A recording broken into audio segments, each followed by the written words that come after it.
देसी तड़का, विम घर का तड़का।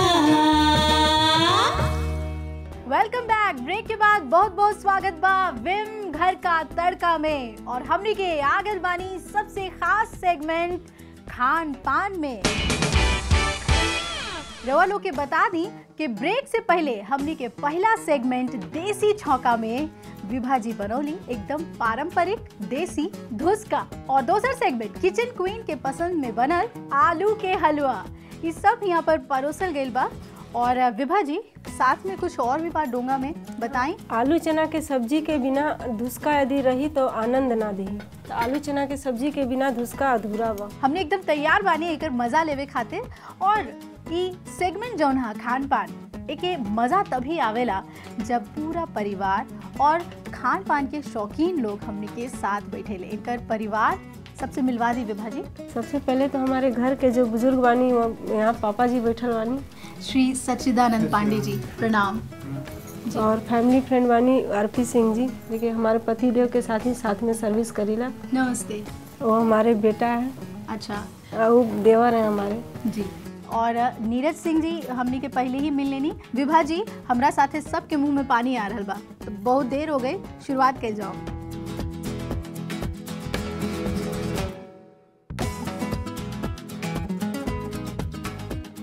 एकदम गरम गरम करारा करारा धुसका तैयार बा, और हमनी के चखल जाए। आप लोग भी खाइए।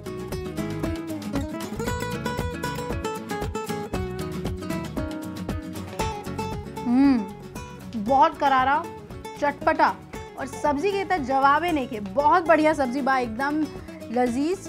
पांडे जी रोवा बताई, जो पारंपरिक खान पान ही सीखले बड़ी अपन बूढ़ पुरनिया लोग से, उस स्वाद पुरनका लोग के एकदम मिलेला थरिया में। ऐसा स्वाद पहले नियन लागत है, अच्छा से सीखले बड़ी, खूब बढ़िया से सीखले बड़ी, बहुत स्वादिष्ट बनौले बड़ी। प्रकाश जी बताएं, ज्यादा घर के खान पान पसंद करीला? घर के खान पान एकदम पारंपरिक ठेठ।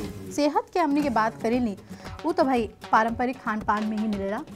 और सेहत से भरल ही जो आलू के हलवा रुआ बनौली, थोड़ा थोड़ा वो भी परोस दी। और ख़ास तौर पे बच्चा लोग यहाँ पर बाड़े, उनकरा खातिर तो ये हलवा बहुत ही पौष्टिक बा।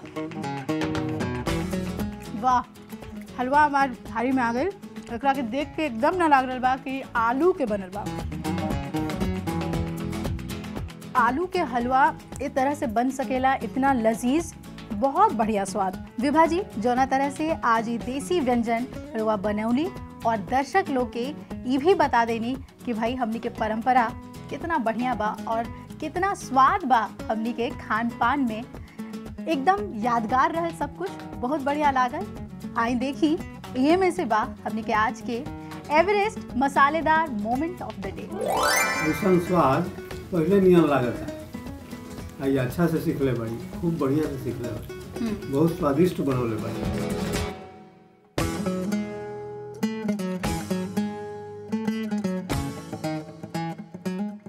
अच्छा पांडे जी बताई, कोई ऐसा डिश जो उनके रवा लोग अब मिस करीला, ऐसा लागेला कि भाई पहले कितना अच्छा खाते थे अब वो नहीं मिलता, ऐसा कोई डिश बा? पहले बनत रहे लकठो। अच्छा। लकठो आजकल नहीं बना। ओकरा बाद फुटहरी, मतलब लिट्टी जो धीमा धीमा आंच पे कंडा पे जे पकेला तो फट जाला थोड़ा सा। हाँ। ई वजह से फुटौरी। हाँ, फुटहरी तबे समझी कि पक गई। चलिए हमनी के ये कोशिश बा कि ऐसने देसी ठेठ, और लगभग कह सकीला कि वो सब लुप्त भी हो रहा बा, बाकी जिंदा भी बा हमनी के परंपरा में, हमनी के संस्कृति में। वह सब ढूंढ के हमनी के ला रहल बानी।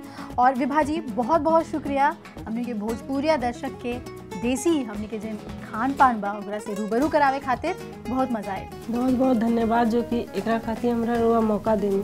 हमनी के जा रहल बानी, बाकी ये कहा कि विभा जी जैसन अगर रवो लगे इसने कोई व्यंजन के रेसिपी बा तो एकदम इंतजार मत करी, फौरन हमनी के SMS करी, काहे कि अगला घर राउर हो सकेला।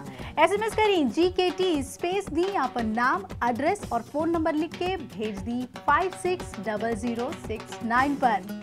हंसी खुशी, स्वाद, जायका और तड़का के इस सफर जारी रही। वक्त हो गई बा विदा लेवे के, बाकी हमेशा की तरह आज के टिप यानी टिप ऑफ द डे। अक्सर देखल जाला कि फ्रिज में फफूंदी फंगस लग जाला, अगर एकरा से परेशान बानी तो तरीका बहुत आसान बा। एकरा से बचे खातिर कपड़ा में थोड़ा सा सिरका ले ली और पूरा फ्रिज के पोंछ ली। एकरा से होई का कि फंगस कभी ना लगी और अगर लागल बा तो दूर हो जाए। यह टिप के साथ वक्त हो गई बा विदा लेवे के। बाकी रउआ वादा करी कि बढ़िया खाए, स्वस्थ रह और खुश रह, काहे की जिंदगी जिए के नाम बा। हमनी के निकल रहल बानी नया सफर पे।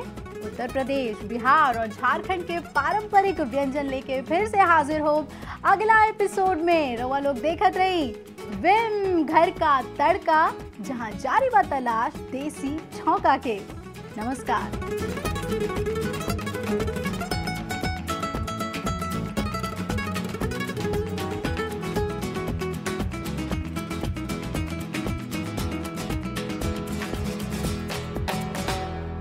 देसी छौंका, देसी स्वाद, सबसे बाअलगे अंदाज ये है देसी तड़का। विम घर का तड़का।